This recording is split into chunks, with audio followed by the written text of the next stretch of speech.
Hello everyone, how are you all? I hope you all will be fine. सो पहले video lecture के अंदर हमने acid base and salts का acid वाला part complete कर लिया था। आज हम बेस कंप्लीट करने वाले हैं, तो चलिए स्टार्ट करते हैं। तो बच्चों, बेस होता क्या है? तो जैसा कि आप जानते हो कि बेस आर दो substance which give OH minus ion.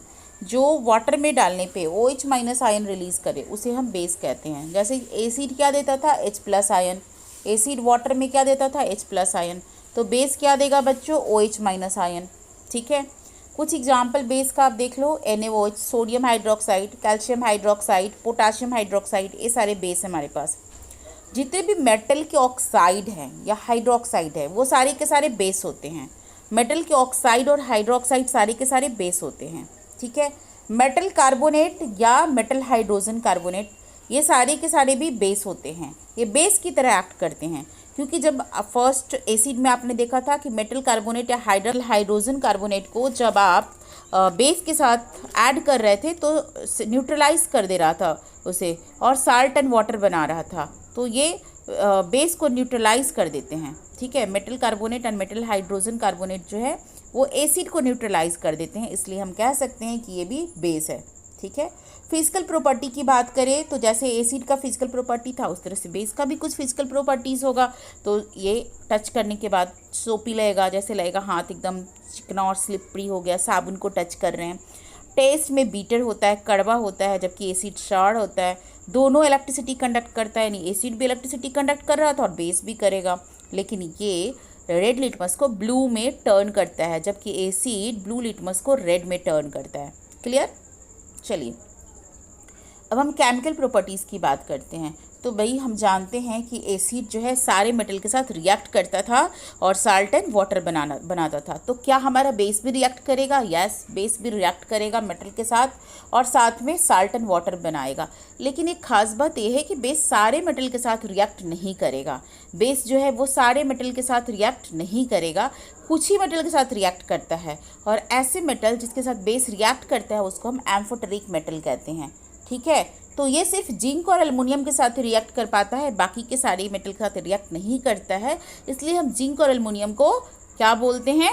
Amphoteric metal. Okay, तो आप यहाँ रिएक्शन देख रहे हो कि जब बेस यानी सोडियम हाइड्रोक्साइड एक बेस है, एल्युमिनियम के साथ रिएक्ट करता है तो क्या बनाता है? सोडियम एल्यूमिनेट, है ना। सोडियम एल्यूमिनेट का फॉर्मूला याद रखना बच्चों, NaAlO2, है ना। सोडियम एल्यूमिनेट बनाता है, ठीक है ना। ओके, ठीक है। उस तरह से जब NaOH जिंक के साथ रिएक्ट करता है तो क्या बनाता है? Sodium zincate. इसका फॉर्मूला क्या है? Na2ZnO2, है ना। सोडियम जिंकेट बनाता है, ठीक है, और साथ में हाइड्रोजन गैस रिलीज करता है। क्लियर? अब जब बेस किसी भी एसिड के साथ रिएक्ट करेगा, इस रिएक्शन को न्यूट्रलाइजेशन रिएक्शन बोलते हैं, और फर्स्ट चैप्टर के अंदर हमने बहुत अच्छे से किया था, फर्स्ट टॉपिक के अंदर यानी एसिड के अंदर। तो यहाँ हम नहीं करने वाले हैं न्यूट्रलाइजेशन रिएक्शन क्या होता है। ठीक है, एंड थर्ड वन इज कि कोई भी बेस जब नॉन मेटल ऑक्साइड के साथ रिएक्ट करता है, यानी बेस जब नॉन मेटल ऑक्साइड के साथ रिएक्ट करता है तो क्या बनाता है? साल्ट एंड वाटर रिलीज करेगा। ठीक है, जब बेस नॉन मेटल ऑक्साइड के साथ रिएक्ट करेगा तो साल्ट एंड वाटर बनाएगा, और इसका एग्जांपल भी हम देख लेते हैं। ओके, तो चलिए देखते हैं इसे। तो कोई भी जैसे देखो, कैल्शियम हाइड्रोक्साइड बेस है, कार्बन एक नॉन मेटल है, और जब ये कार्बन नॉन मेटल ऑक्सीजन के साथ मिला तो बनाया नॉन मेटल का ऑक्साइड। तो जब ये नॉन मेटल के ऑक्साइड के साथ कैल्शियम हाइड्रोक्साइड को आप रिएक्ट करवाओगे तो बनाएगा कैल्शियम कार्बोनेट, जो कि एक साल्ट है। और ये वाटर यहाँ लिखा गया है, वाटर यहाँ नहीं, यहाँ होगा। ठीक है, वाटर, है ना। कैल्शियम हाइड्रोक्साइड रिएक्ट करता है कार्बन डाइऑक्साइड के साथ, तो कैल्शियम कार्बोनेट जो कि एक साल्ट है और साथ में क्या? वाटर बनाएगा। ठीक है, साथ में वाटर बनाएगा। क्लियर? यानी metal oxide are basic in nature, some oxide dissolve in water to form soluble hydroxide. तो आपको पता चला कि मेटल ऑक्साइड कैसे होते हैं, इनका नेचर बेसिक होता है। कुछ मेटल ऑक्साइड पानी में डिसॉल्व होकर के हाइड्रोक्साइड भी बना देते हैं, दीज आर कॉल्ड अल्कली। तो ऐसे मेटल ऑक्साइड जो हाइड्रोक्साइड बनाते हैं इनको हम अल्कली भी कह सकते हैं। नॉन मेटल के ऑक्साइड एसिडिक होते हैं नेचर में, ठीक है, so they dissolve in water to form acid. और ये पानी में डिज़ोल्व होने के बाद एसिड बनाएंगे। जैसे मैंने अभी आपको बताया कि कार्बन एक नॉन मेटल है, सल्फर एक नॉन मेटल है ना। तो जब इनके ऑक्साइड कार्बन डाइऑक्साइड हो, सल्फर डाइऑक्साइड हो या सल्फर ट्राइऑक्साइड हो, इनको पानी में जब आप डिज़ोल्व करोगे तो ये बनाएगा, कार्बन डाइऑक्साइड बनाएगा कार्बोनिक एसिड, सल्फर डाइऑक्साइड बनाएगा सल्फरस एसिड और सल्फर ट्राइऑक्साइड बनाएगा सल्फ्यूरिक एसिड। ठीक है, तो हमने आपको बताया कि जब कोई नॉन मेटल के ऑक्साइड को वाटर में डिज़ोल्व करोगे तो वो बनाता है एसिड।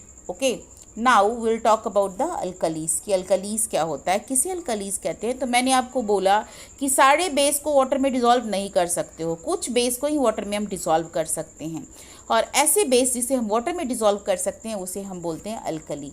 ठीक है, all alkali are base but all base are not alkali. कहने का मतलब कि जितना भी अल्कलीज है ना, तो अल्कली तो उसे ही बोलेंगे ना जो बेस वाटर में डिज़ोल्व हो जाता है। ठीक है, तो ऑल अल्कलीज आर बेस, लेकिन सारे बेस अल्कली नहीं हो सकते क्योंकि सारे बेस वाटर में डिज़ोल्व नहीं हो सकते। All metal oxide and hydroxide are basic in nature. तो मेटल के चाहे ऑक्साइड बना लो या हाइड्रो ऑक्साइड बना लो, सारे के सारे का नेचर कैसा होगा, बेसिक होगा। ठीक है, अमोनियम हाइड्रोक्साइड देखने में तो बेस लग रहा है, लेकिन which is not ammonium hydroxide which is not a hydroxide of metal. तो अमोनिया क्या है, अमोनिया नॉन मेटल है। अमोनियम हाइड्रोक्साइड तो है, लेकिन ये नॉन मेटल का ऑक्साइड है। और मैंने आपको बोला था कि नॉन मेटल के ऑक्साइड एसिडिक होते हैं, लेकिन ये नॉन मेटल के ऑक्साइड होते हुए भी बेसिक इन नेचर है, बेस की तरह काम करता है। क्यों भाई, ऐसा क्यों है? क्योंकि आप देखो अमोनियम हाइड्रोक्साइड में जब एसिड डालोगे तो ये साल्ट और वाटर बनाता है।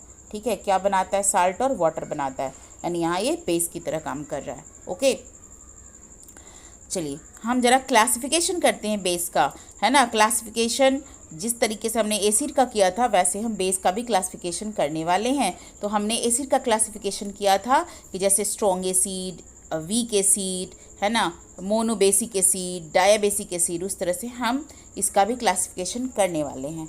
तो जो कुछ बेस है वो जो पानी में डालने के बाद कंप्लीटली डिसोसिएट कर जाता है ना, undergoes complete dissociation in aqua solution, तो ऐसे बेस को बोलते हैं स्ट्रॉन्ग बेस, क्योंकि ये पूरी तरीके से डिसोसिएट हो जाता है और बहुत सारा OH माइनस आयन देता है।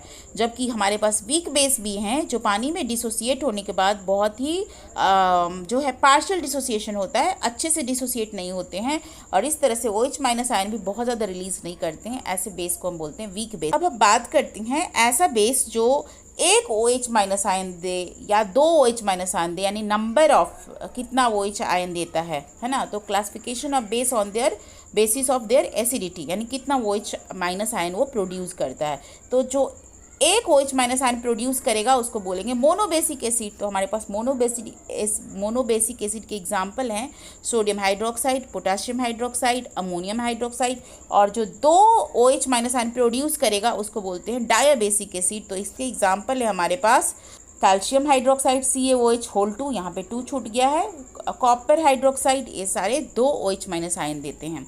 और ट्रायाबेसिक एसिड बच्चों कितने OH माइनस आयन देंगे, 3 OH माइनस आयन देंगे। ठीक है, पानी में जब डालोगे अब ट्रायाबेसिक एसिड को तो 3 OH माइनस आयन देता है, तो इसे हम बोलते हैं ट्रायाबेसिक एसिड। ओके, ट्रायाबेसिक एसिड क्या होता है, जो 3 OH माइनस आयन दे, और इसका एग्जाम्पल है हमारे पास अल्मोनियम हाइड्रोक्साइड, फेरस हाइड्रोक्साइड, ये सारे इसके एग्जाम्पल हैं।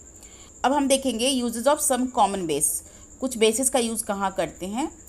सोडियम हाइड्रोक्साइड, है ना, जिसे हम बोलते हैं कॉस्टिक सोडा। सोडियम हाइड्रोक्साइड का कॉमन नेम क्या है, कॉस्टिक सोडा। इसका यूज़ करते हैं सोप इंडस्ट्रीज़ में, रेयॉन यानी आर्टिफिशियल सिल्क इंडस्ट्रीज़ में, पेपर इंडस्ट्रीज़ में। पोटासियम हाइड्रोक्साइड जिसका नाम है KOH यानी कि कॉस्टिक पोटास, KOH यानी कि कॉस्टिक पोटास, इसका यूज़ कहाँ करते हैं, सॉफ्ट सोप बनाने में या फिर बैटरी बनाते हैं, आयरन निकल का जो बैटरी होता है इसके यूज़ से बनाते हैं। कैल्शियम हाइड्रोक्साइड, ठीक है, जिसको हम बोलते हैं स्लेक लाइम, और इसका यूज़ कहाँ करते हैं, ब्लीचिंग पाउडर बनाने में यूज़ करते हैं या फिर कार्बन डाइऑक्साइड की टेस्टिंग में यूज़ करते हैं। मैग्नीशियम हाइड्रोक्साइड जिसे हम बोलते हैं मिल्क ऑफ मैग्नीशिया, इसका यूज़ कहाँ करते हैं बच्चों, जब हमारे पेट में बहुत सारी एसिडिटी हो जाती है ना, तो उस एसिडिटी को ख़त्म करने के लिए हम एंटासिड पीते हैं। तो ये एंटासिड क्या है, ये मिल्क ऑफ मैग्नीशिया ही है। अमोनियम हाइड्रोक्साइड जिसका यूज़ करते हैं हम ड्राई क्लीनिंग इंडस्ट्री में, है ना, यानी कि कपड़े में जो ग्रीस वगैरह का जो दाग है उसे रिमूव करते हैं, या विंडो का पैन वगैरह साफ़ करना है तो वहाँ भी यूज़ करते हैं। अब हम बात करेंगे पीएच स्केल का। तो ये पीएच स्केल क्या होता है? एक डैनिश बायोकेमिस्ट थे जिनका नाम था सोरेनसन। इन्होंने ये डिवाइस का फर्स्ट टाइम डिस्कवर किया था, पीएच स्केल को डिस्कवर किया था। ठीक है, Danish biochemist Sorensen devise a scale known as a pH scale. इन्होंने डिवाइस को बनाया था, ठीक है, पीएच स्केल को।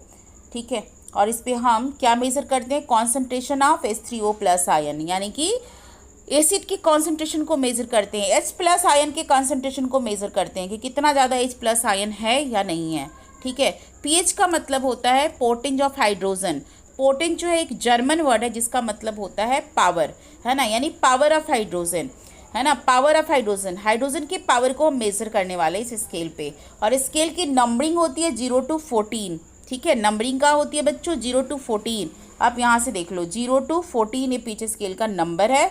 और जिसपे 7 जो होता है वो न्यूट्रल होता है। 7 से जब उल्टे डायरेक्शन में बाईं तरफ चलेंगे, है ना, तो उसे हम बोलते हैं, 7 से हम लेफ्ट साइड की तरफ जाते हैं तो एसिडिक कैरेक्टर इंक्रीज होता है। और 7 से जब हम राइट साइड की तरफ बढ़ते हैं तो बेसिक कैरेक्टर इंक्रीज होता है। ठीक है, तो जितना भी एसिड होगा उसका वैल्यू 0 हो सकता है, 1 2 3 4 5 6 हो सकता है ना। 6 जो होगा वो काफ़ी वीक एसिड होगा बट एसिड होगा। 7 न्यूट्रल है। और 7 से जब हम आगे बढ़ते हैं तो बेसिक कैरेक्टर शो करेगा। और 14 स्ट्रॉन्ग बेस होगा, 13 स्ट्रॉन्ग बेस होगा, जैसे कि 0 1 ये सब स्ट्रॉन्ग एसिड होते हैं। ऐसे सॉल्यूशन जिसके अंदर high concentration of hydrogen ion होता है हैज़ लो पीएच, उसका पीएच क्या होगा? लो होगा। और ऐसा सॉल्यूशन जिसके अंदर low concentration of hydrogen ion होगा उसका पीएच हाई होगा। यानी कि जिसके अंदर हाइड्रोजन आयन का कंसंट्रेशन ज़्यादा होगा वो उसका लो पीएच होगा, यानी कि वो इस तरफ होगा, वो ज़्यादा 0 की तरफ होगा, है ना। तो आप देख रहे हो पीएच स्केल पर उसकी वैल्यू 0 है, यानी लो पीएच है ना, या 1 है। तो जितना ज़्यादा हाइड्रोजन आयन का कॉन्सेंट्रेशन होगा उतना स्ट्रॉन्ग एसिड होगा। और जितना स्ट्रॉन्ग एसिड होगा उतना वो 0 की तरफ होगा। 0 हो सकता है, 1 हो सकता है, 2 हो सकता है। और जैसे जैसे नंबर बढ़ेगा और ये नंबर 7 के पास आएगा तो वो एसिडिक कैरेक्टर उसका डिक्रीज करते रहेगा। और 7 आते आते उसका एसिडिक कैरेक्टर पूरी तरीके से ख़त्म हो जाता है। और 7 के बाद जब ये इस तरफ बढ़ता है तो उसका बेसिक कैरेक्टर फिर इंक्रीज करने लगता है। ठीक है, यानी कि the strength of acid and base is major on a pH scale. PH scale पे हम क्या मेज़र करते हैं बच्चों? एसिड और बेस के स्ट्रेंथ को मेज़र करते हैं। पीएच स्केल पे हम एसिड एंड बेस के स्ट्रेंथ को मेज़र करते हैं। ओके, चलिए यूनिवर्सल इंडिकेटर क्या होता है ज़रा हम इसको देखते हैं। यूनिवर्सल इंडिकेटर यानी कि वो इंडिकेट करेगा एसिड एंड बेस के बारे में। नाम है यूनिवर्सल, यानी कोई भी दुनिया का कोई भी एसिड बेस के बारे में वो इंडिकेट कर सकता है। यूनिवर्सल है, किसी भी चीज़ के अंदर यदि एसिडिक और बेसिक कैरेक्टर है तो उसके बारे में इंडिकेट कर सकता है। और ये बनता कैसे है? डिफरेंट इंडिकेटर को मिला करके, है ना, कई तरह के इंडिकेटर को मिला करके हम यूनिवर्सल इंडिकेटर बनाते हैं which give different colour at different pH. ठीक है, अलग अलग कलर देगा अलग अलग पीएच के ऊपर। अब इंटायर पीएच स्केल, पूरे पीएच स्केल में से कोई भी कलर दे सकता है ना। अब डिपेंड करता है उसका पीएच कितना है। ठीक है, ऐसा सब्सटेंस है जो एस्टिमेट करता है पीएच वैल्यू को। ठीक है, pH scale is a number scale. PH scale जो है वो नंबर स्केल है, while the universal indicator is the substance used to estimate the pH value. Okay, a pH paper is a piece of paper used to find out if a solution is acidic or neutral. अब एक pH paper भी होता है, तो pH paper से हम find out करते हैं कि सॉल्यूशन एसिडिक है, बेसिक है या न्यूट्रल है, किस तरह का सॉल्यूशन है। वो सबका कलर चेंज करके आपको बता देगा। सॉल्यूशन ज़्यादा एसिडिक है, सॉल्यूशन कम एसिडिक है, कैसा सॉल्यूशन है वो पीएच स्केल के ऊपर आप पीएच पेपर के हेल्प से आप देख सकते हो, है ना। This is determined by getting a drop of liquid on the paper and observing the colour change. तो एक पेपर होता है बेसिकली, उस पेपर पे आप एक ड्रॉप ऑफ लिक्विड डाल दो और उसके अकॉर्डिंग वो कलर चेंज करके आपको बता देगा। जैसे देखो ये पीएच पेपर है हमारे पास, ठीक है, तो ये पेपर के ऊपर आप देखो अलग अलग कलर आपको दिख रहा है। ठीक है, अलग अलग कलर आपको दिख रहा है, कोई ज़्यादा रेड है, कोई कम रेड है, कोई ज़्यादा ग्रीन है, कोई कम ग्रीन है।